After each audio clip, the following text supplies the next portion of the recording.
In this world, bloodline, talent, and caution are the most important things to become a mage. Unfortunately for Lloyd, no amount of caution will ever be enough to make up for his complete lack of talent. His instructor tells him that magic will never be part of his life and uses his own to eliminate him, while his body is completely scorched. Lloyd still loves magic so much that he calls the spell used to end his life magnificent. He admires the magic that can only be used by nobles and even gives it a name, Bella. His only wish was that he had been able to learn more about magic, even if he couldn't really use it well. Lloyd then dies but immediately wakes up, realizing he's surrounded by some giants. He tries to defend himself with a fireball spell, but his hands are tiny. To our surprise, the fireball actually works. Outside, we see a great celebration happening, because the birth of the 7th prince of the Kingdom of Salem has just been announced. Lloyd has reincarnated as a prince, and everyone is shocked by the amount of destruction caused by the baby's fireball. Years later, Lloyd grows a little and hides from his mates.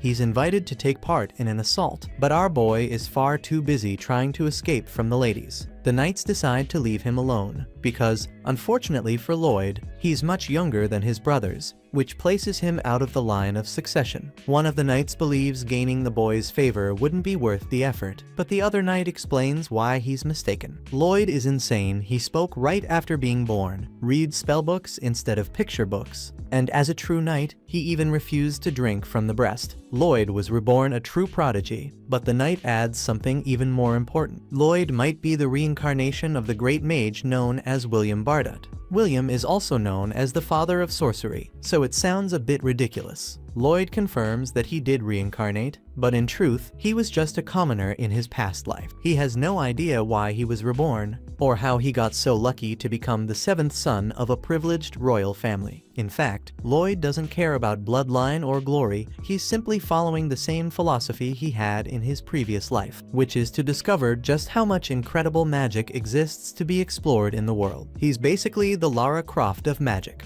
Moving on, his new life comes with a massive library for the little nerd to enjoy. But Silpha, the maid, stops him. The two begin to fight, but Lloyd doubts that he needs to learn the way of the sword, since he has no chance of reaching the throne anyway. But Silpha is quick to point out that there's more to life than just royal succession. She's been in charge of Lloyd's education for the past 3 years. Her purpose in life became teaching him everything he needs to know, including sword fighting. Lloyd realizes the training won't end unless he puts on a good performance, so he strikes her harder. Silpha is happy to see that he's getting stronger with each passing day, but Lloyd reflects on how she always holds herself back. Lloyd is a magical genius and uses control-type magic to track Silpha's every movement. From her perspective, it's like she's fighting herself. But this mischievous little nerd just thinks he's cheating to get back to reading. They keep fighting, and Lloyd admits Silpha beats him in strength, stamina, and height. He can copy her techniques using magic, but those other factors leave him at a disadvantage. Most of the time, he ends up losing. Lloyd then decides it's the perfect moment to try out his experiment of the day. He uses a spell for physical enhancement and levitation. The difference is instantly noticeable, and Lloyd combines physical and magical attacks to fight in a more balanced way. The fight intensifies, and Lloyd becomes a very confident boy. He's been fighting Silpha perfectly,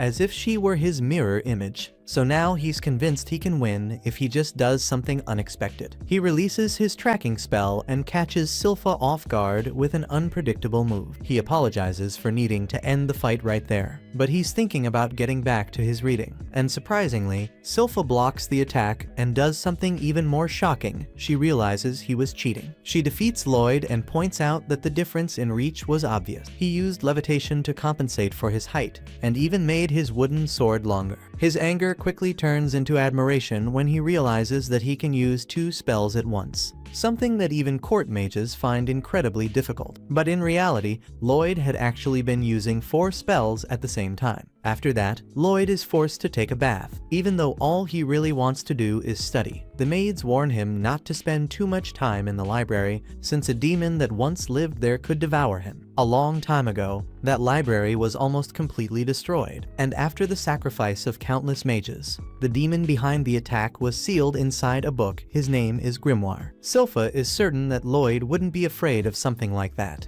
but he pretends to be trembling with fear. In truth, Lloyd is just excited to find this forbidden library. That night, he uses wind magic to reflect the light around him and become invisible. A guard tells another to stay alert, since this is the forbidden library, the one that could shake the entire kingdom. Not to mention that demons still sealed in there. All of that sounds perfect to Lloyd, who, just like Lara Croft, loves a good adventure. So, he enters the basement. The guards, who are not exactly the brightest, are convinced that no one can get through. Even if someone did, 10 mages cast their most powerful spells to create an unbreakable ceiling barrier right at the basement entrance. But that's nothing to Lloyd, who casually breaks through the barrier without the slightest effort. Once inside, he's amazed by the forbidden library. As he browses through the books, he immediately notices that the grimoire has revealed itself. Lloyd introduces himself, and the grimoire asks if he would be kind enough to break the seal. The seal has already been wearing down due to time, so it's just a matter of when it will break. The grimoire tries to seduce Lloyd by offering him an infinite amount of gold,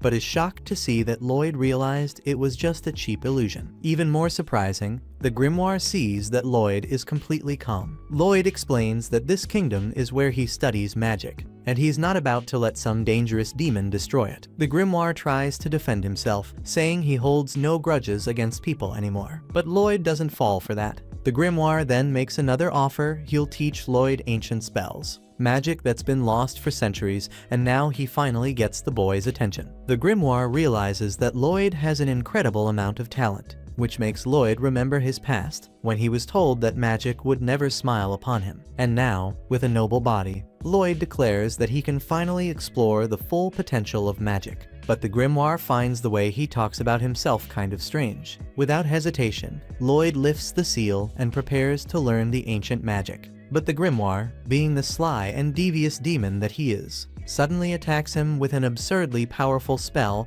and blasts it right in Lloyd's face, asking if that was lesson enough. Thinking Lloyd is finished, the grimoire starts planning his next move. But to his surprise, Lloyd is still alive, and more than that, he's thrilled by the magic, and even hopes the grimoire shows him more. Furious, the grimoire continues to attack, but nothing can get past Lloyd's magical barrier. While the grimoire loses his mind in rage, Lloyd stays calm, analyzing every single attack. He simply can't resist anymore and decides to feel the magic directly on his skin, even if it means risking death again. The grimoire is shocked to see Lloyd letting the magic wrap around his finger. It's incredibly painful. But Lloyd is obsessed with magic and still finds its beauty admirable, even through the pain. He even asks for more, which drives the grimoire into even greater fury. He then decides to cast an even more devastating spell. This time, the grimoire gets serious and uses a special technique. He synchronizes two enchantments at the same time, something normally impossible. But as a demon, he has two mouths and can pull it off. He screams with all his might and unleashes his most powerful attack. But Lloyd remains where he is, just analyzing the magic. The grimoire panics when he realizes that not even his ultimate technique was able to scratch Lloyd's barrier. Meanwhile, Lloyd simply admires the amount of effort it must have taken to become that powerful. The grimoire decides to flee from this insane boy, but is surprised to find that Lloyd has placed another barrier. The grimoire assumes it was made to trap him, but Lloyd reveals that he once made a mistake long ago, and now he's chosen to be far more cautious about everything that lies ahead. The grimoire prepares to attack again, but Lloyd has already finished analyzing his moves. He activates a powerful spell that forces the grimoire to show everything he can do to defend himself. Lloyd launches a massive fire attack,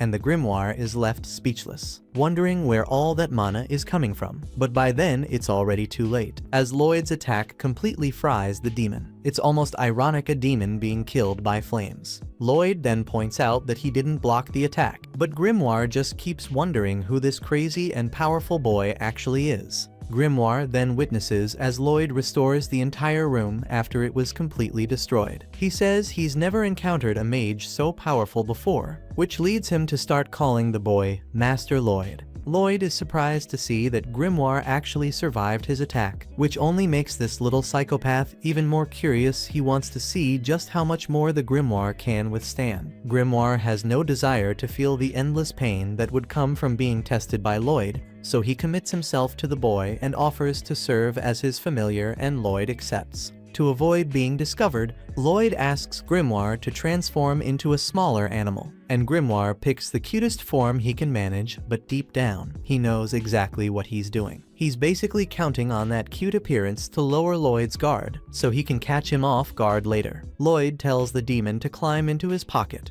and Grimoire can't believe how ridiculous this decision is. It's the perfect opportunity for him. Getting that close to Lloyd means he's sure he'll eventually be able to control his mind and take over his body. Grimoire hides inside Lloyd's cloak, but is instantly overwhelmed by the boy's mana. Grimoire can't understand how it can be so dense and concentrated, and starts to realize he might never be able to control even a single finger of this monster. Grimoire can't believe Lloyd is even human, and starts trembling in fear. Lloyd asks if Grimoire is cold since he's shaking so much, and Grimoire replies that Lloyd can call him Grim. Inside, he tells himself he'll just stay obedient for now. Lloyd happily runs off to go read, and sometime later we see the noble boy preparing for his day, walking through the mansion. In the library, Grim warns Lloyd that someone is approaching. Lloyd tells him to hide, and we soon learn that the noble is named Albert. Albert then performs a magical demonstration and surprises everyone by perfectly hitting the target with his magic.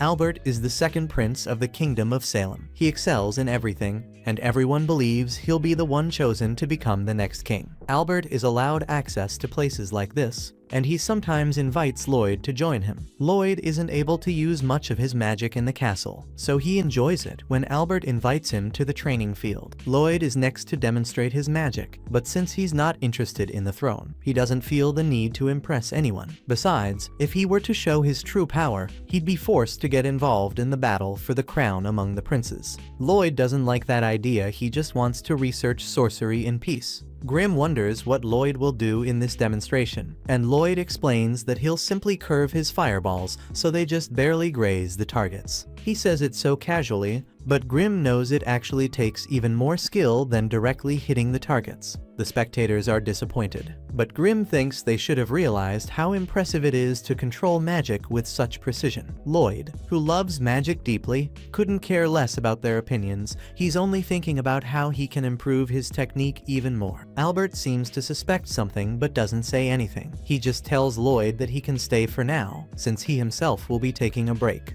Lloyd couldn't be happier. There are so many things he wants to try. He wants to begin by testing the double chant spell that Grim used, but Grim tells him it's impossible. That's a technique exclusive to demons, who can form extra mouths. However, it looks like Lloyd has already figured out a solution. He's surprised when his idea actually works, and Grim goes absolutely crazy, pointing out that no sane human would try to incorporate a demon into their own body. And well, that's exactly what Lloyd did. So he tells Grim to go ahead and try casting a hellfire ball. Grim says that's child's play for a demon of his caliber, but then panics when things don't go nearly as well as he planned. Grim is left in total despair, wondering what exactly Lloyd did. Lloyd tells him it was just a spell stack, a technique used to compress enchantments. By reciting several spells at once, Lloyd is able to drastically reduce the time it takes to cast a spell. He took it to the extreme, casually saying he was chanting around 100 spells per line of incantation. Grim is shocked to hear the boy say that like it's nothing. Even for powerful demons, they can usually only stack 2 or 3 lines at once. Lloyd performs his next test and discovers that he can now speak with 2 mouths. Grim immediately panics, thinking Lloyd is about to chant 2 advanced spells simultaneously,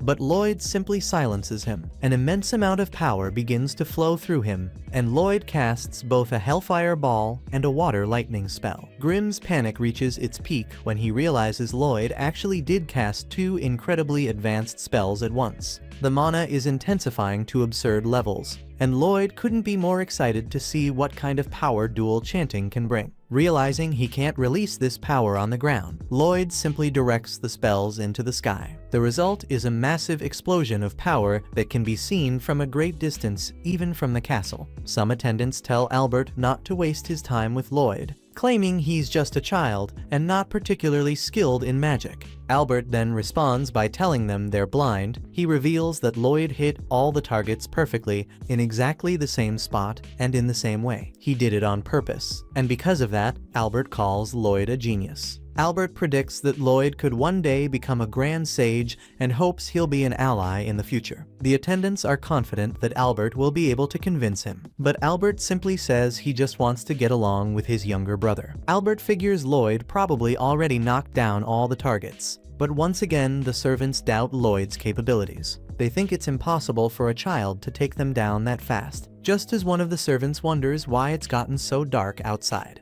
And we soon see the reason. Grim is trembling in fear after realizing Lloyd opened a hole in the atmosphere. Lloyd panics, as he doesn't want anyone to find out, but fortunately, things return to normal. That was an absolutely insane event, and Grim, still terrified, once again asks himself who the hell Lloyd really is. However, it seems Lloyd has a serious case of ADHD because he's already moved on. Now he's more interested in a new story he read about high-ranking adventurers. They explore a high-difficulty dungeon and return with rare treasures and magical items. That sounds like a lot of fun to Lloyd, so he decides to head to that dungeon himself. Grim warns him that he'll cause mass panic if anyone finds out he left, but Lloyd reveals he already has a solution. Grim is confused when Lloyd brings out an acorn. His confusion turns to shock when Lloyd uses it to create a perfect wooden replica of himself. This replica is actually quite advanced. Lloyd gave it nerves and other internal structures. That way, it doesn't just look like him,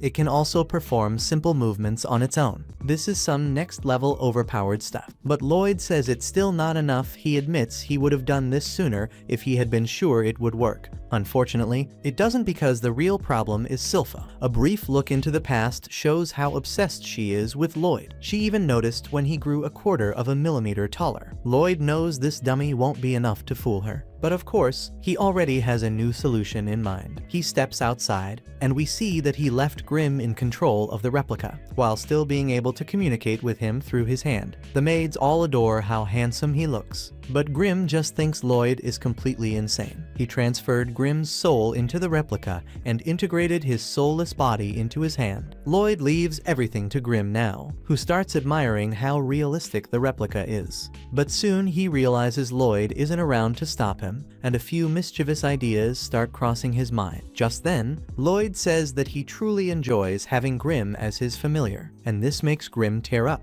Lloyd asks if something's wrong, but Grim simply tells him to hurry and go finish the dungeon. Lloyd suddenly realizes he doesn't know where to find a dungeon. That's when Grim points out that someone nearby appears to be under attack, but it turns out that's not the case. The seemingly helpless girl turns on her pursuers and completely destroys them. She displays incredible combat skills, and Grim notes that she must be a martial artist. Lloyd recognizes the breathing technique she's using. It allows the user to channel an energy called kin into their body, granting them extreme physical strength. Somehow, the girl is able to detect their presence, but Lloyd doesn't mind. He just wants to learn more about her technique. However, he begins to panic when Grim says she might recognize him as the 7th Prince. Lloyd's silence leads the girl to believe he's an enemy, and the two boys start panicking when she begins to approach them. Unfortunately, Lloyd manages to change his appearance just in time and introduces himself as Robert. He used a spell that allows him to transform into someone he has seen before. Using his newly learned dual enchantment, he combined his appearance with that of his brother Albert to create a very original look.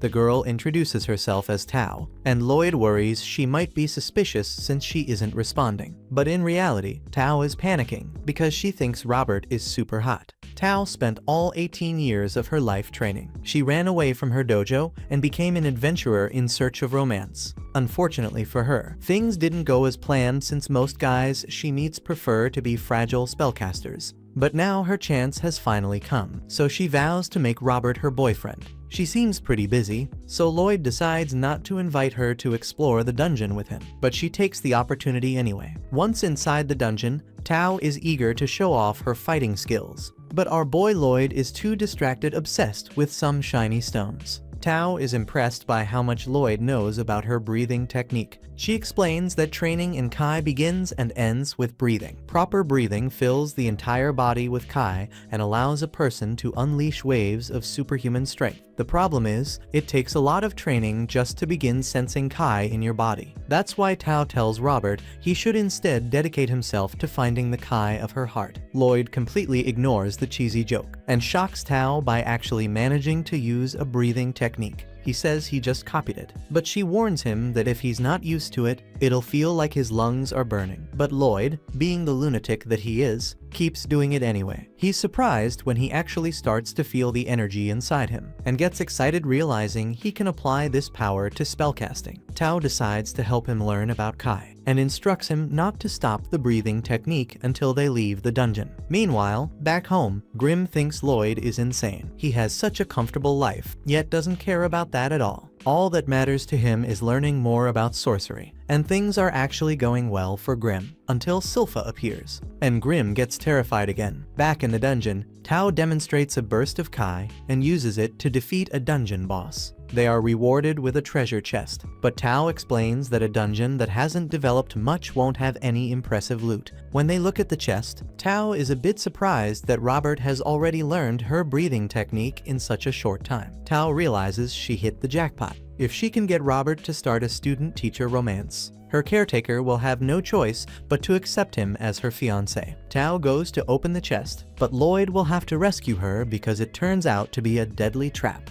A trash monster emerges from the chest, and Lloyd wonders if this is actually the dungeon's true boss. Tao pretends like this trash isn't a big deal, and tells Robert to leave the dungeon while she handles it, but he wants to see her fight. In truth, the situation is much worse than she's letting on, so she apologizes to Robert and forces him out of the dungeon. She figures maybe she broke a few of his bones, but that's better than him dying to the trash monster. Tao dodges the monster's attacks, but consider that even a rank adventurers aren't a match for this thing. She's not arrogant enough to think she can beat it, so she focuses on buying enough time for Robert to escape. Elsewhere, Lloyd is still flying through the air after being launched by Tao. He's disappointed because there was still so much he wanted to learn. He stops midair and wonders if he should go back. He's unsure, since he doesn't understand why Tao threw him out of the dungeon, so he asks Grim for advice. Grim doesn't respond at first, but when he finally does, he tells Lloyd to return home quickly to save him. Back at the fight, things are not going well for Tao. She realizes her life is slipping away. She tries to retreat, but is shocked when the trash monster starts speaking. It explains that it consumes adventurers' souls to gain their knowledge and skills. It then determines that Tao isn't worth eating, since her Kai technique is just low-level magic. However, it's very interested in Lloyd, because of how fast he reacted to the trap. Tao then insists that the trash monster and Robert are nothing alike. Most people treat Kai techniques like a waste of time, but Robert said he was impressed by them. The trash monster doesn't care, so Tao attacks it. A barrier protects the monster,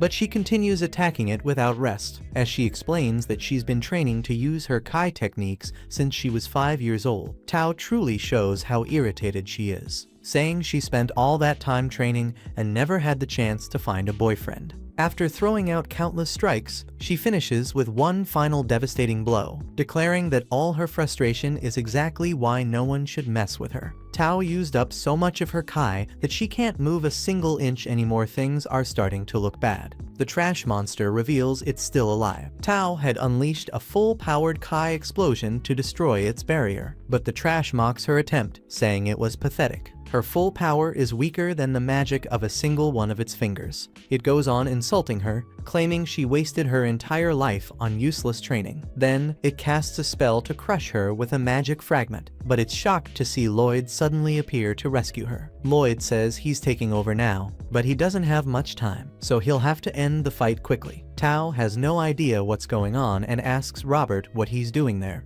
but she sees he's dead serious. Lloyd instantly flies behind the trash monster, and Tao is stunned to see him using a breathing technique. The trash is surprised too, but not because of the breathing. Lloyd just cast an aerial class spell called Full Screens, which should be impossible to cast without an incantation. The trash attacks, but is shocked at the strength of Lloyd's barrier. Lloyd doesn't seem interested in the fight itself. He's focused on perfecting the combination of Kai and mana, which he still hasn't mastered. But he remembers Tao's advice: focus. Lloyd inhales even more air into his lungs as he concentrates and speeds up his total run spell. The trash thinks Lloyd is trying to flee and launches another attack, but Lloyd is just breathing in more air. His own barrier is getting in the way, so he deliberately deactivates it. But the trash thinks he destroyed it and now has the upper hand. It doesn't go in for the finishing blow, though. Lloyd dodges every attack. Tao is shocked to realize that the trash's strike didn't break the barrier. Robert took it down himself to breathe deeper and use an even stronger Kai technique.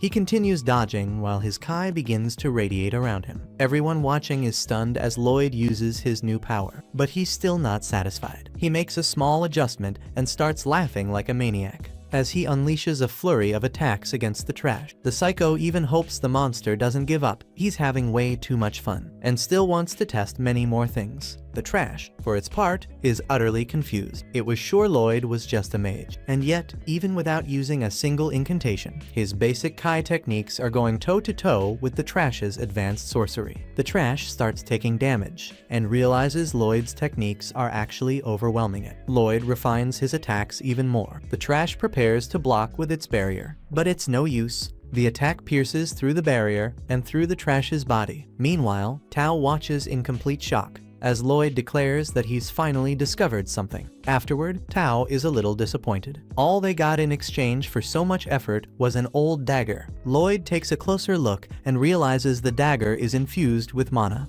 But even so, Tao still thinks it's not worth much and decides to leave it with him. At that moment, Lloyd is startled as the dungeon starts to collapse. Tao explains its normal dungeons collapse after the boss is defeated. Lloyd is surprised and compares it to the survival tactic of lizards that shed their tails. He realizes that dungeons lie dormant underground until a magical item is left behind. The dungeon absorbs that item and gradually builds a new structure around it. He also notes that dungeons collect the items from adventurers who didn't survive, and when it senses it's about to be destroyed, it offers one of those items as a sort of bribe to guarantee its survival. Lloyd finds all of this incredibly fascinating, but time is running out. He quickly manages to pull a chest from the ground and, together with Tao, escapes just moments before the dungeon collapses completely. Lloyd is amazed to see the dungeon finally sealed off. It will now gather strength underground until it can become active again. Tao acknowledges that Robert is an incredible mage, but she still doesn't understand why he chose to use a Kai technique at the end of the battle. Curious, Tao asks if he did it to help her, since the trash was mocking her.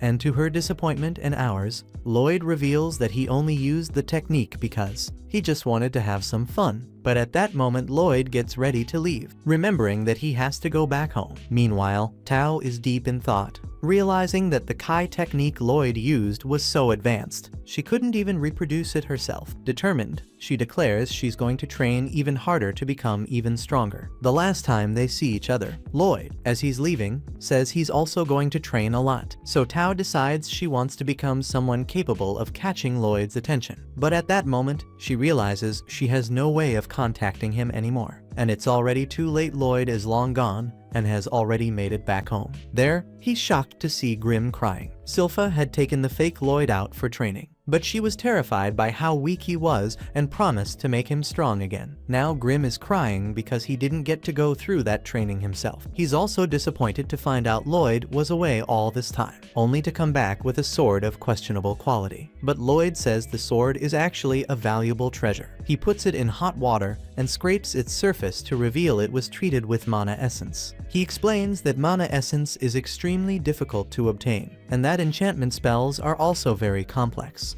Mana essence is used to inscribe magical formulas onto weapons, making them stronger. However, if the enchantment fails, both the essence and the weapon are completely destroyed. Since mana essence is so rare, Lloyd decides to analyze the one he has, hoping to recreate it. He casts a purification spell and discovers the components: oil, silver, and a substance called ametide. Ametide is a powder extracted from the core of monsters, making it an extremely rare material. Luckily, they can retrieve some ametide from the dungeon chest, so now they only need the oil and silver. Lloyd's father gives him a few silver coins, wondering what he's planning to buy with them. Soon after, Lloyd and Grim head to their hideout, where they melt down the silver. Then, Lloyd proposes a bet to Silpha. If he manages to hit her, she has to give him some oil. He tries to trick her with a little bit of magic and gets ready to win the bet. But at the last moment, he loses track of her. Silpha appears behind him and wins. Even so, she kindly gives him the oil, saying she's happy he's not as weak as before.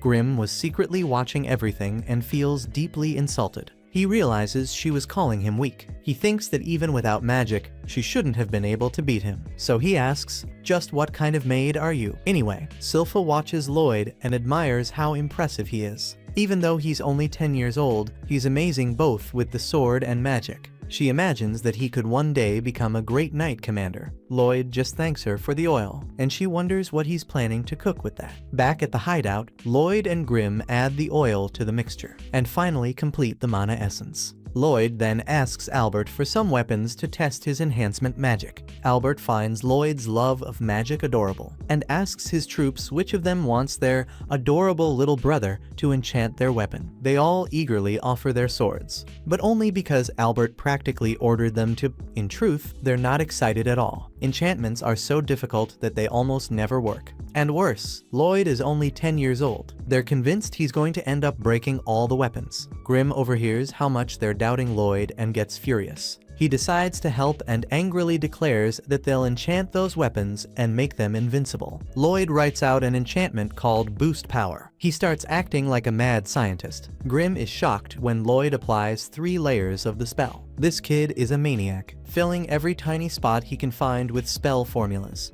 Naturally, the sword breaks. The steel can't handle that many enchantments. Lloyd realizes that enchanting is hard, but Grimm encourages him to keep going. After many failures, he finally gets the hang of it. Then he returns to Albert with 50 of the 120 swords he was given. He apologizes for breaking 70 of them, though in truth, he managed to enchant 80. The problem is, he tried adding even more spells to some of them and ended up destroying them. Albert is stunned. Even top-level enchanters only have about a 10% success rate. The soldiers don't believe Lloyd actually enchanted the swords. They think he just gave up after ruining 70 and is returning the rest untouched. So, they pretend and say the swords look sharper, but one of them is surprised when his sheath is sliced clean in half. They don't even know how to react. But Grimm, small and annoyed, feels vindicated. Albert is impressed with how powerful the swords are, and Lloyd explains that he was waiting to see them in actual battle. The timing is perfect, as Albert reveals they're going on a monster hunt. Not long after, Lloyd joins Albert and brings Grimm along. They arrive at the forest where the hunt is supposed to happen. But the monster isn't in the forest, it's by a nearby lake. Lloyd is absolutely thrilled. He doesn't get to leave the castle very often, and now he gets to see his enchanted swords in action. Albert mentions that Silpha never leaves Lloyd's side, and she thanks him for letting her come along. Albert then teases that her feelings for Lloyd might be a bit too strong, but she shuts him up with a threat. At that moment, they're surrounded by a pack of kobolds. The soldiers treat this like a warm-up before facing the real monster. Lloyd pretends to be scared, but Grimm knows he sensed the threat long before. One of the key techniques Talon taught him was spectral detection. Using Kai breathing, Lloyd can constantly sense the environment around him. Grimm realizes that Lloyd always has this detection active, along with a barrier. Surprising him is literally impossible. Grimm concludes that Lloyd gets scarier by the day. The fight begins, and everyone is shocked at how sharp the swords are. They're not just cutting monsters, they're slicing through steel armor like it's butter. The soldiers react like kids holding knives for the first time. Lloyd decides that his enchantments were a success,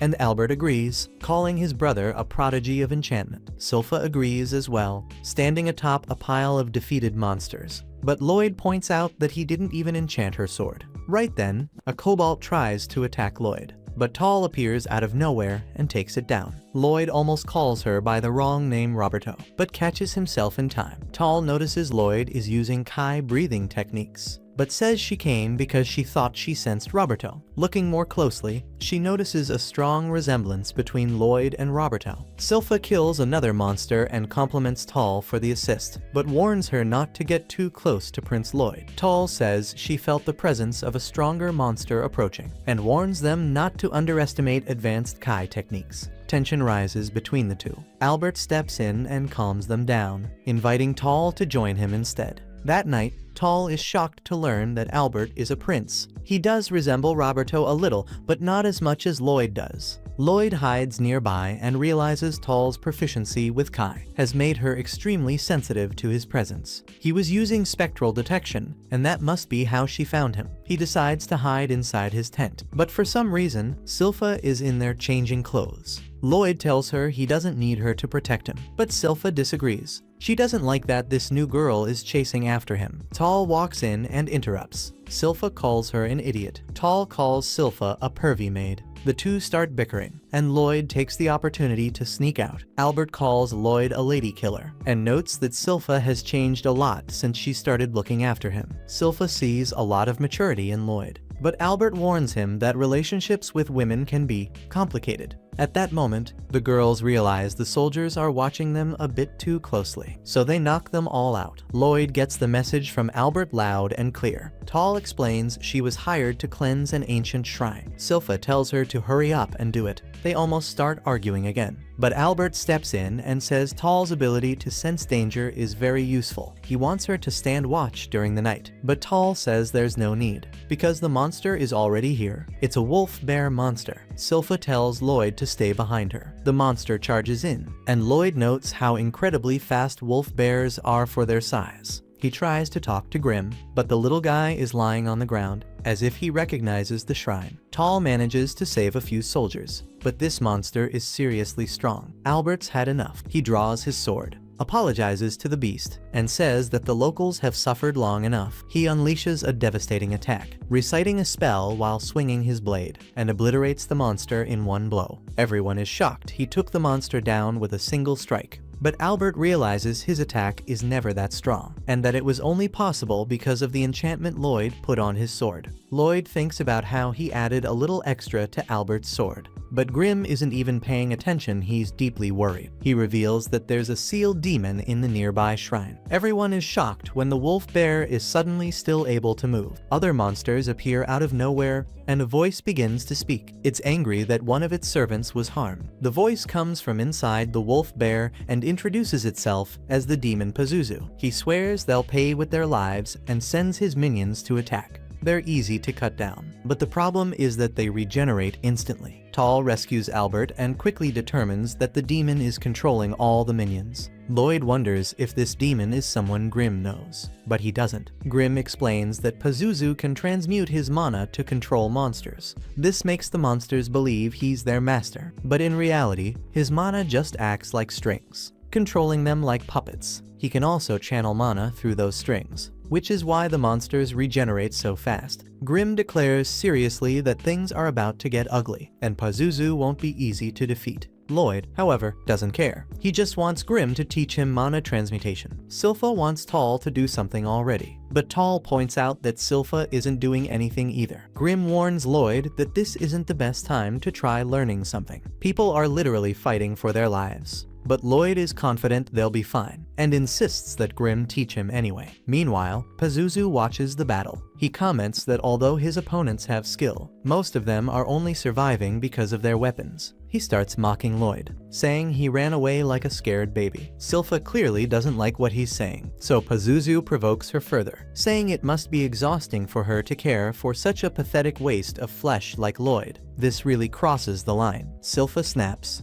and Tal is terrified by the change in her. Silpha apologizes softly to Lloyd, but he doesn't even mind. He's still focused on learning. Pazuzu keeps throwing insults, but Silpha starts to retaliate, saying all his minions stink, and the only thing worse is his breath. She declares that he's ruining the fresh air around Lloyd, and for that, she'll take him down. Silpha casually draws her sword, but Pazuzu says they have no chance of surviving. As long as he's providing mana, his monsters will keep regenerating endlessly. Demons don't run out of mana, and neither will he. Pazuzu expects Silpha to cry, but she just says his breath is unbearable. Obvious starts getting worried as the demon attacks Silpha, but she's more than fine. She manages to cut off all of the demon's legs. She tells Pazuzu to abandon the wolf bear body he's controlling, warning that if he doesn't, his defeat will come even faster. At that moment, everyone notices that the minions have stopped moving, and they're healing much more slowly. That's because Pazuzu is focusing all his mana on regenerating his own body inside the wolf bear. That gives them a window of opportunity. So Albert tells Silpha to keep attacking. She prepares to do so, but Pazuzu thinks they're all just a bunch of fools. Meanwhile, Grim finishes explaining to Lloyd. He comments that Pazuzu must have incredible talent with mana transmutation, since it's not not easy, even for a powerful demon. Grimm tries to demonstrate mana control, explaining that a good first step is adding color to the mana. Then comes shaping it, and even adding sense.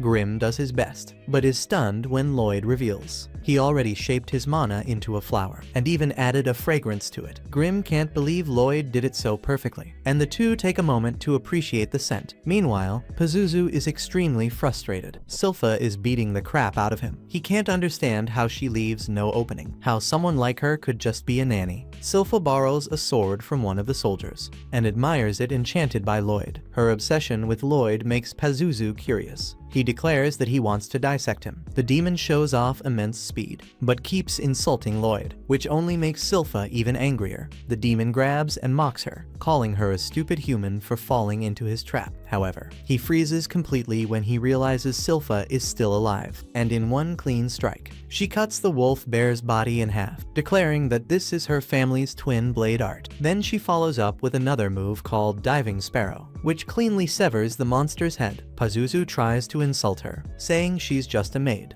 But unfortunately for him, that's not true. Silpha uses yet another sword technique to completely obliterate the wolf and expose the demon within. Everyone is absolutely shocked by her power, and Lloyd realizes this is what Silpha looks like when she's serious. He admires and memorizes the moment, molding his mana after her. Silpha is disgusted at the idea of the demon trying to hurt Lloyd, and declares that the only thing he'll ever touch is her blade. She tells the demon to make peace, but is shocked when he actually starts doing something. The others finish off the remaining minions. But Albert knows it's not over yet. Then, everyone suddenly collapses, overwhelmed by the demon's miasma, including Silpha herself. Pazuzu is furious, having spent over a century building these puppets. He blames Silpha for ruining everything, and sends her flying into a river with his attack. Albert wants to help her, but he's running out of strength. Pazuzu reveals that this is the miasma of domination, and everyone who inhales it falls under his control. Silpha remarks that that's why it smells so bad. Pazuzu, irritated, doesn't stop with the insults. His next attack is aimed at Silpha, but it's blocked by Tao. Silpha tries to say she's okay, but it's clearly not true. She tries to act brave and tells Tao to run, but she's badly hurt and ends up passing out. Pazuzu is actually impressed with her, saying she took in more miasma than anyone else, and still managed to fiercely challenge him. Even the monsters he controlled fell to her in less than 30 seconds. But what intrigues him more is Tao. She isn't under his control. Tao pushes him back, but he ends up capturing her. Pazuzu guesses she might be using some sort of breathing technique to resist his miasma, and he's exactly right. But things get worse for Tao when her breathing is disrupted. He notes that she could have just run away, but the creepy demon assumes she stayed because she wanted to be his slave. Tao shoves him again and tells him she's actually waiting for a handsome guy. She's not joking this time. She unleashes an incredibly powerful attack. Realizing she's getting a bit too fired up, she goes for a huge move. Tao tries to stabilize her breathing before the demon can counterattack.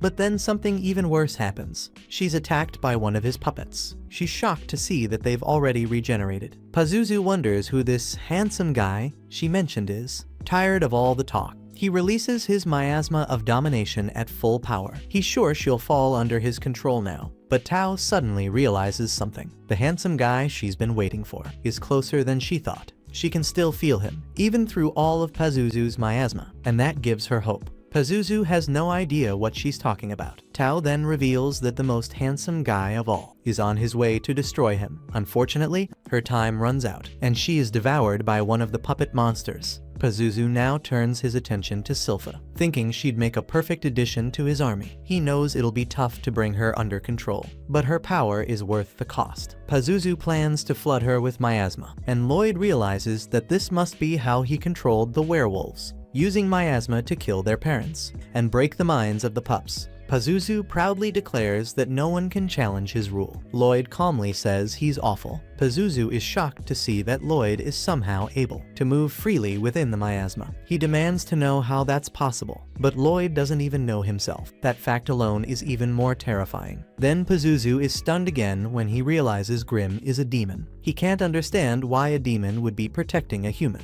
and even insults Grimm for being so handsome. Pazuzu calls him a disgrace to demonkind. Grimm tries to give him advice as a fellow demon, but holds back, saying the constant insults only make him want to watch Pazuzu get torn to pieces. Pazuzu then sends his terrifying demons to attack. But Lloyd is just excited to test out his newly learned skill, mana transmutation. However, with so many monsters, Grim tells Lloyd he'll need to use a large amount of mana. Little does Grim know, this kid has practically infinite mana. Lloyd calculates exactly the right amount to use, and Grim is surprised. He's never been able to control his own mana output that precisely. Lloyd envisions something gentle and warm, which leaves Pazuzu stunned. When Lloyd effortlessly removes his influence over the werewolves, Grim then calls all of them cowards. Lloyd points out that even Grim might have fallen under the influence of his own mana. Lloyd then makes one of the werewolves spit Tao out, and he is relieved to see that she is safe. Pazuzu is still in disbelief at how Lloyd was able to instantly convert all his mana into a field of blooming flowers. He assumes Lloyd must be some sort of extraordinary sorcerer. Pazuzu tries to regain control over his minions once again,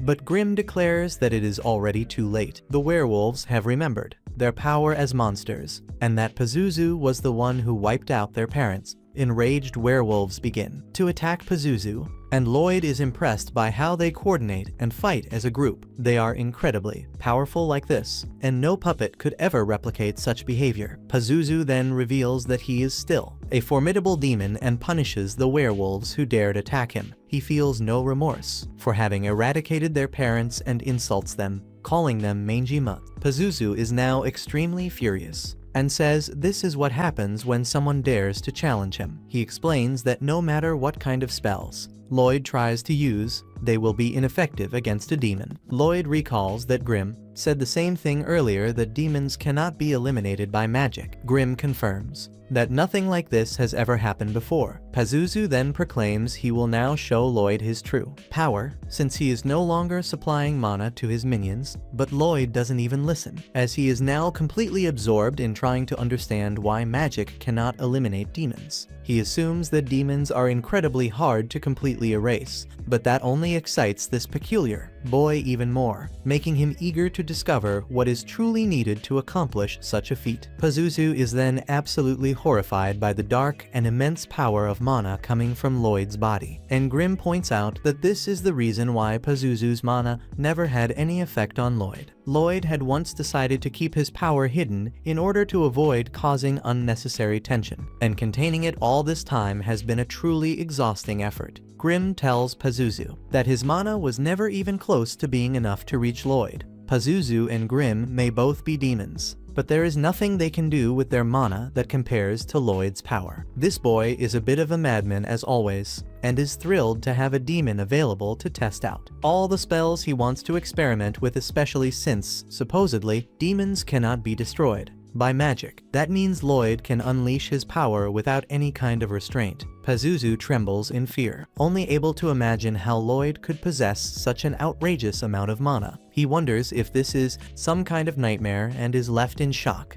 Lloyd then tries to place a barrier around him, and things get truly terrifying for Pazuzu when he realizes that, to Lloyd, this is not a battle. Lloyd sees him only as a test subject trying to trap him in a cage. Pazuzu tries to flee, and Grim doesn't blame him. He admits he would do the same. Lloyd, on the other hand, is having the time of his life now that he can finally release some of his power. But Pazuzu is desperately running for his life, trying to avoid being trapped inside the barriers that Lloyd keeps setting. Pazuzu is attempting to escape and starts begging Lloyd to stop, while Grim watches in astonishment, wondering how many spells Lloyd can cast at once. Lloyd explains that he can cast around 20, but then he joins forces with Grim to cast even more. Life becomes much harder for Pazuzu, as now he must dodge an even greater number of magical barriers. He asks how Lloyd is still casting spells so quickly. Pazuzu compliments himself, thinking he's doing well at dodging Lloyd's barriers. But that doesn't last long, as Lloyd suddenly uses a spatial spell called Dimensional Includer. Lloyd tells him that he now belongs to him. Pazuzu pleads with the psychotic sorcerer to let him go, but Lloyd refuses and reminds him that Pazuzu did terrible things to the werewolves. He not only eliminated their parents,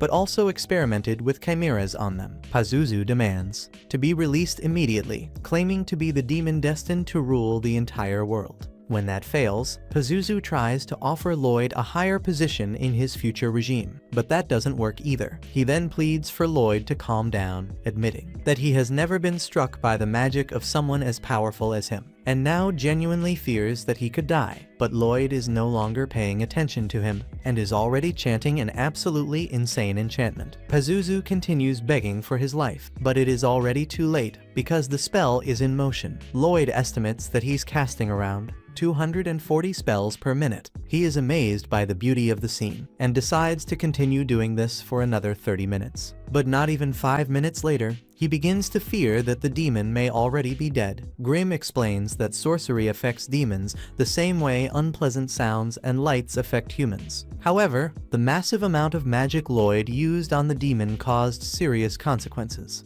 Now Pazuzu is falling apart, and he thinks about how he spent an entire century creating those monsters. He was supposed to dominate the world, but all of that was suddenly interrupted by a boy who just wanted to run some experiments on him. Lloyd is already quite disinterested, which only adds to Pazuzu's sense of humiliation. At that moment, Lloyd is shocked to see that everyone is already waking up. He can't let anyone find out about his incredible power, so he runs off to come up with an excuse. Grimm tells Pazuzu that he has realized people do not want leaders who complain about the hardships they face. It's far more likely that they'll follow someone who's simply having fun, and Lloyd is always doing what he enjoys when he wants to do it, and that is probably why people are constantly joining him. Grimm then remembers to maintain his tough guy persona and explains that he is not like those others who follow Lloyd. He is only gathering power so that one day he can take revenge. Upon hearing this, Pazuzu decides to entrust Grimm with his ambition of ruling the world. Grimm accepts and is pleased to see that Pazuzu's mana restored some of his own. Lloyd came up with an excuse and told everyone that someone named Roberto appeared to defeat the demon and save them all. Tao hears this and wonders where he is now. Everyone in the city celebrates the victorious return of Prince Albert. They all think Lloyd is a handsome boy, but he still can't compare to the great Albert, which makes Silpha quite upset. The king is satisfied with Albert and asks where the two adventurers who helped him are. Albert explains that Roberto was never seen, but we can take a look at the past to find out what happened to Tao. She becomes suspicious when she realizes she's wearing Lloyd's poncho. He tricked her and sent her away, telling her that Roberto was nearby. The king becomes very interested in this Roberto figure, but Albert reveals in a shocking way that Lloyd was actually the one who contributed the most to the hunt. They were only able to survive thanks to Lloyd's weapons, so he believes Lloyd should be considered as part of the royal succession. Everyone in the room is stunned by this, as Albert believes Lloyd would be an excellent candidate for the throne. The king notes that this would only create another rival for Albert, but Albert thinks the throne should go to whoever is most worthy, even if it's not him. He questions any decision that would exclude Lloyd merely because of his youth. However, Albert moves on. The king is excited to see how this shift in events will unfold, and he asks Lloyd whether he'll join the fight and if he will stand beside his brothers in the race for the throne. Everyone is thrilled by this major moment, but Lloyd calmly refuses. Outside, we see someone running like a silly little child. He explains that he's one of the werewolves who followed them back home. Lloyd finds him very cute and adorable, which makes Grimm jealous. Because the werewolves don't have that same reaction to him, Grimm gets flustered and casually interrupts the conversation. Then Silpha shows up to see how much the werewolf likes Lloyd, and he hides Grimm in his fur. Lloyd decided to name the wolf Shiro, and he's excited to teach him many things. Silpha comments that complex commands are usually the domain of monster tamers, so Lloyd thinks about using his mana to control monsters the same way they do. The king is surprised by how casually Lloyd refused the opportunity to compete for the throne. Lloyd is always entirely focused on magic, being a true fanatic about it. The king observes this and believes Lloyd declined the offer out of modesty, but Albert disagrees. He thinks royalty is a role far too small for Lloyd. The king agrees and is excited to see what the future holds for Lloyd. Later, we discover that Lloyd taught Shiro some simple commands, which he learned easily. But complex commands are more difficult. Lloyd tried writing a command in his mana, but that ended up confusing the poor animal. They decide to seek out a monster expert and go to the tower in Princess Ali's garden. The king is impressed by all the monsters present there, and Lloyd explains that Ali's is his sister and the 6th princess of Salem. She is an animal lover, not just of dogs and cats, but of all creatures, including monsters. At that moment, she appears and shows immense affection for Lloyd, so much that he faints. Ali's is scolded by her maid, Ares, but she explains that she simply can't contain herself. Lloyd is impressed when Ali's correctly identifies Shiro as a bear wolf, but she seems a bit insane, and Silpha starts to doubt that she can actually help them. Lloyd wants to give her a chance and asks her to take a look at one of his monsters. He is shocked when she reveals that there was already a lower-class Fenrir named Lyro. Grim is surprised, as it's actually a high-level bear wolf. Lloyd can't believe that this monster went undetected by his presence detection. But the most surprising part is that he has no idea when Ali's even issued the command. The Fenrir knew how to sneak behind them and even stole Silpha's headband. Clearly, Ali's gave several complex commands without showing any sign of doing so. That gets Lloyd very excited, and he asks Ali's to teach him how to speak with Shiro. Ali's explains that it won't be easy, but Lloyd says he prefers things that are not simple, so she agrees to teach him, but surprises everyone when she reveals that the key to speaking with animals is love. She declares that love will help you understand any monster, and this is demonstrated when all the animals in her tower come to embrace her. Ares thinks it's useless to try learning from Ali's, since she's simply a prodigy, but Ali's insists that Shiro can learn. She gives another demonstration, but this time the animals get a bit overexcited with everyone. Silpha is shocked to see that Lloyd seems to be showing interest in love. She imagines Lloyd asking her to teach him more about it. In reality, Lloyd realizes he had been trying to give commands to Shiro, but his sister had never issued any orders to her animals.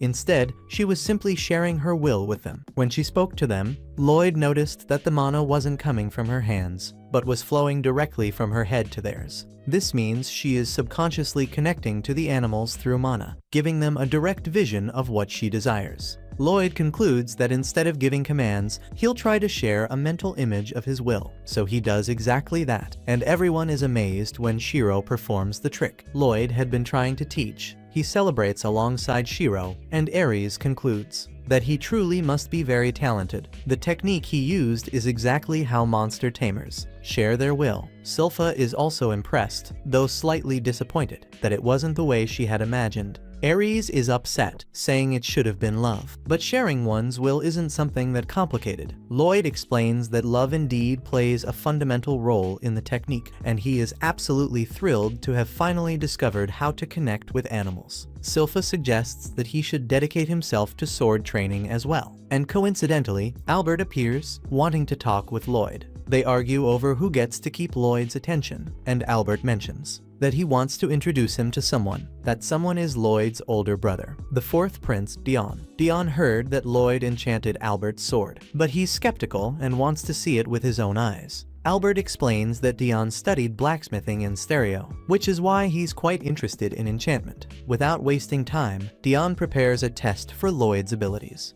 And when he begins the process, Dion doubts that Lloyd can pull it off. Enchantments are already complicated, and what Lloyd supposedly did to Albert's sword seems impossible, far beyond what they understand. So Dion considers teaching Lloyd a lesson for supposedly lying. But his jaw drops when Lloyd finishes the enchantment. Albert understands Dion's reaction, since even a beginner can tell that Lloyd's technique is completely unique. Dion is left speechless, wondering what kind of magical engraving Lloyd just created. The sword now has reinforced durability, increased flexibility, self-cleaning, and even self-repair. Dion's skepticism turns to excitement as he realizes that Lloyd might be the key to achieving his greatest dream, creating the best enchanted sword in the world. He wants to engrave the spell into the weapon during the steel forging process, allowing for the use of more advanced spells than usual. This would result in a super weapon that could only be made through the collaboration of an enchanter and a blacksmith. Dion reveals that he always loved sorcery as a child, but never had the talent for it. However, enchanted swords are amazing, because anyone can use them. His goal is to turn the country into a place where everyone can wield magic through swords.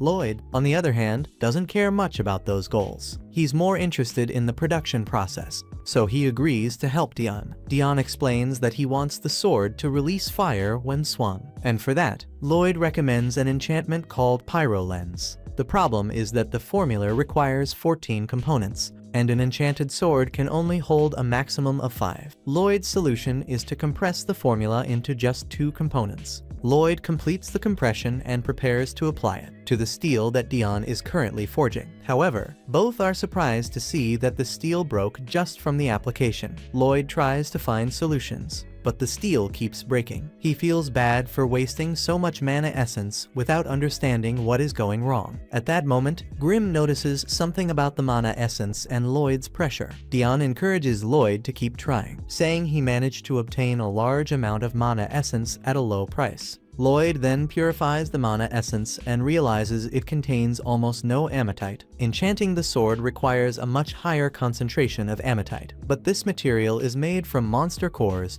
and is quite rare. Dion has none, so Lloyd considers sneaking out to hunt some monsters in a dungeon again. At that moment, Silpha suggests taking them to a dungeon. Lloyd points out that, as a prince, he does not have permission to go hunting, but Silpha explains that the king changed his mind after the recent monster hunt incident. Now he believes Lloyd must broaden his horizons and learn more about the world. To begin this journey, they go to the Adventurers Guild so Lloyd can register as one. The receptionist, Katarina, asks Lloyd to fill out some paperwork before touching a crystal orb that will measure his strength and determine his adventurer rank. Lloyd is already familiar with these crystal orbs, having used one when he led the Magic Academy in his previous life. However, these are different circumstances. Lloyd is certain the crystal orb would explode if he used his full power, which would attract a lot of attention. To prevent that, Lloyd focuses on suppressing his mana even more than usual, shrinking it to the size of a flea. When he finally touches the crystal orb, he is mocked for receiving a General E rank. However, Katarina is not laughing. On the contrary, she is shocked to see that Lloyd's magic ranking is comparable to that of an experienced sorcerer. Lloyd feels disappointed because he thought he had only used 1% of his mana. Katarina then declares that Lloyd is the most promising new adventurer since the one known as Silverblade. The other adventurers become furious upon hearing her make such comparison. The legendary Silverblade had crossed countless dungeons like a true demon, but then disappeared suddenly. They believe a legend like her should never be mentioned in the same context as a mere beginner adventurer. Since there are no A-rank adventurers available, Silpha explains they want a dungeon mission. However, those require at least one B-rank adventurer to participate. Silpha then decides to register again, but one of the adventurers insists she should go with him. After Silpha puts him in his place, Katarina reveals that he just messed with the wrong person. Silpha is actually the legendary adventurer Silverblade. Katarina explains that re-registering involves a 2-rank demotion, which would place her at C rank, so it would not work. At that moment, Tao appears and offers to help. However, Silpha barely recognizes her and says they are already heading home. Tao insists and explains that she has been traveling from dungeon to dungeon in search of Robert. This journey has made her strong enough to be classified as a rank. Now, Tao offers her help in exchange for a date with Albert. Katarina recommends a dungeon mission, while Silpha retrieves Lloyd's cloak. Lloyd is surprised to learn about her legendary past. She explains that it all happened when she was very young. What she remembers most is her failed attempt to defeat a deadly group of enemies. The trio continues on their path and soon finds a treasure chest. Meanwhile, back at the forge, Albert speaks with Diane. Diane explains that Lloyd will need a few more days to bring the precision materials. However, Albert seems somewhat concerned about the time it is taking, which makes Diane realize that a war is nearing its end. Even so, he asks Albert to wait a little longer. Once Lloyd returns, they will be able to mass-produce those enchanted swords for battlefield use. Albert says they should not be concerned with fighting for now, as his true goal in gathering them all is to help them get along again as brothers. He hopes that one day their weapons will help protect the kingdom, and he encourages Diane to keep trying. At that moment, Diane says they should hurry, because Lloyd has already returned with the monster core. While working on the sword, Diane realizes that Lloyd is an incredible boy. Albert, however, already knew that and believes there is nothing Lloyd cannot do. This idea is reinforced even more when Diane tests the enchanted sword. They created a blade capable of massive destruction. Lloyd realizes he may have gone a bit overboard in forging the sword, and decides he'll need to modify it in the future. Thus, the sword forged by the brothers is born, and it is given the name the Lord. That night, Lloyd takes a rest. He notices Albert has been extremely busy lately and wonders if something major is about to happen. At that moment, he feels something strange coming from the garden. A very unusual sensation, almost like a tear in space. His perception is incredibly sharp, yet even he can't quite figure it out. Lloyd begins to wonder what it could be, and we see a mysterious figure outside. The girl outside is visibly shocked when Lloyd suddenly appears before her. He remains incredibly calm, while she tries to flee only to discover she's trapped. Lloyd tells her he only wants to talk, despite the fact that she's an intruder. The girl then uses a strange power and quickly apologizes, saying she never meant to use it on a child. Lloyd instantly identifies it as poison, but is shocked when his purification magic fails to work. Her attack causes intense pain, and she apologizes again, revealing that her poison cannot be purified. Lloyd, who believed purification magic could neutralize all known poisons, realizes that what she's using must be an unknown toxin. What's even more astonishing is that she's transmuting the nature of her poison with mana. Some rare individuals are born with a special type of mana. Those with especially dangerous powers are feared and known as the Blithered. The girl confirms she's one of them, a poison Blithered, known as the Venomous Moth Queen. Lloyd is stunned as she breaks through his barrier. He realizes Rain must have weakened him with her poison. Rain assures him he'll be fine since he didn't ingest much of it, though he'll definitely feel the pain in the coming days.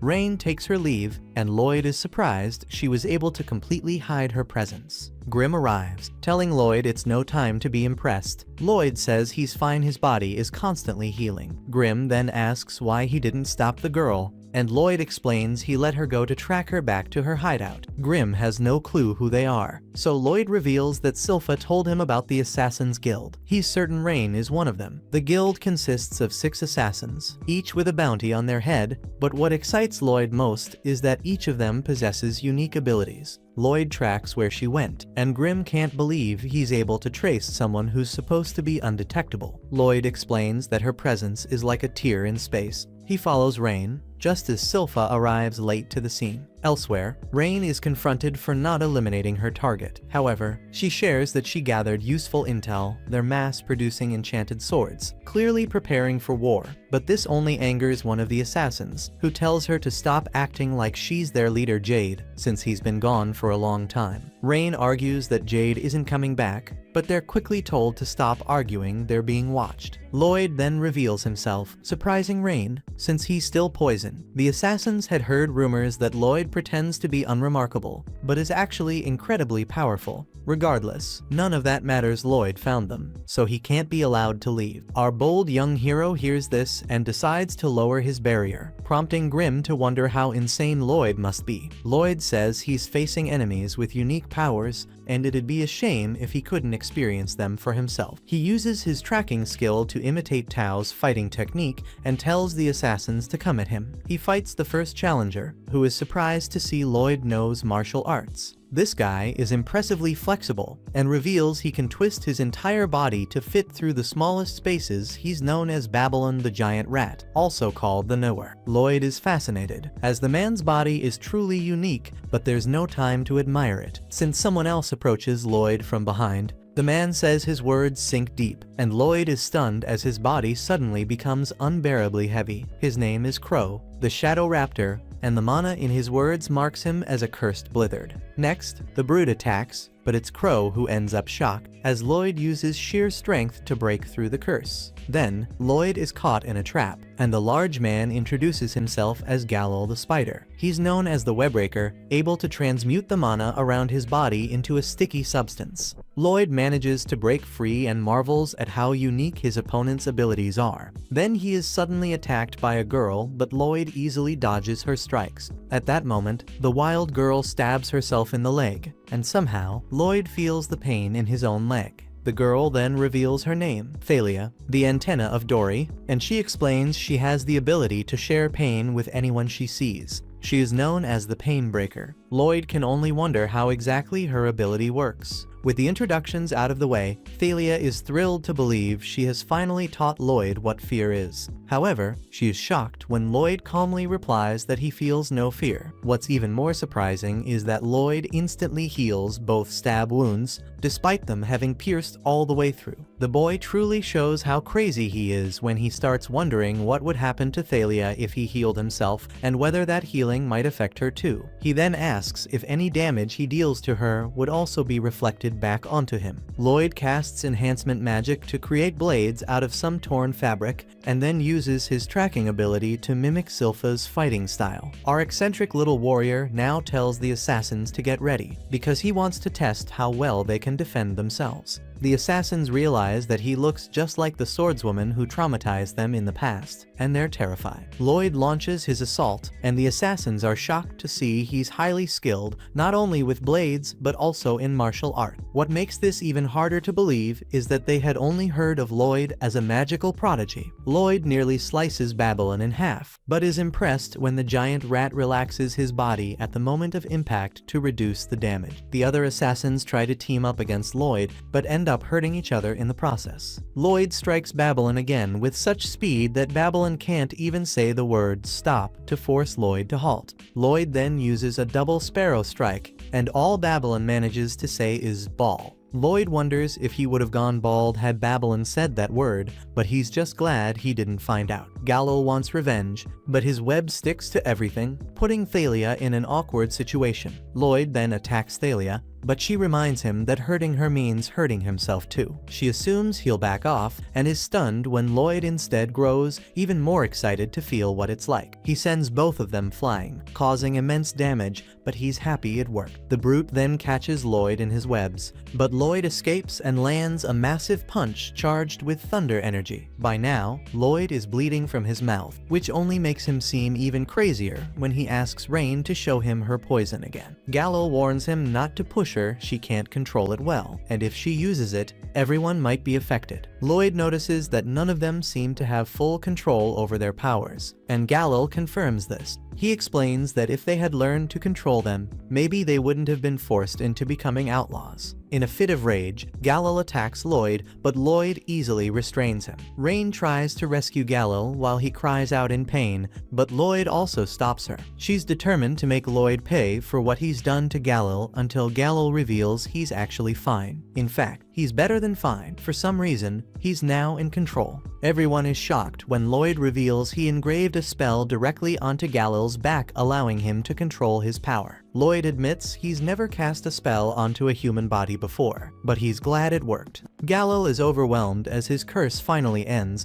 but Lloyd tells him he's more than just a cursed brute now, because he can control his mana freely. The others watch in awe as Lloyd tells them it's their turn. He engraves the spell onto them too, and they feel relieved to finally gain control over their mana. Crow is the next to break into tears. It's been so long since he could even speak properly. Everyone starts celebrating, but Rain pretends not to care. She claims she's crying for a different reason, but it's clear she's happy she can now wear whatever she wants. Her poison won't destroy her clothes anymore. Lloyd is thrilled because everything seems to be working out, but Rain doesn't like the idea of Lloyd becoming one of them. The others insist they owe him everything and urge her to prepare a proper welcome party for him. Rain tries to point out that Lloyd mass-produced war weapons and stealthily infiltrated an assassin's hideout. She thinks he's way too insane to join them, but Grimm explains that Lloyd only did all of that for fun. Lloyd wants to see what they can do with their powers now that they can finally control them, but Gallo thinks they owe him an explanation first. Lloyd says it's fine, but they insist on telling the full story. Lloyd isn't exactly interested in the history of the Assassin's Guild until Gallo mentions their leader. Their leader was the Ghost Blitherd, a man with the power to teleport. He was known as Jade, the Shadow Wolf. A flashback shows Jade returning to the hideout after his teleportation ability randomly sent him somewhere against his will. It's a terrible curse, and Jade's curse might be the worst of all. On that day, Jade decided they would become the Assassin's Guild. The plan was to take on the dark jobs the Adventurers Guild couldn't or wouldn't handle. We then see that they used to leave the emblem of the Assassins Guild a coin at the scene of their missions, so that people would know their existence was contributing to global peace. The idea was that one day, they wouldn't need to hide anymore and could live freely. Galil keeps telling the story, but Lloyd only wants to hear more about teleportation powers. Galil explains that just when things seemed hopeful, they heard rumors that Lloyd was preparing for war, and that's when something happened to Jade. Everyone was stunned when an envelope appeared out of nowhere. Sometime later, Silpha enters the assassin's hideout looking for Lloyd, but he's not there. She can still smell his scent and realizes a note has been left behind. The note is from Lloyd. He explains that he went to visit the Lord of the Lordist, along with the Assassin's Guild. Albert trembles with fear as he reads the letter, wondering how this could have happened. He worries that the Lordist and the Assassins might be working together and that they may have taken Lloyd hostage. The Lordist tries to calm him down,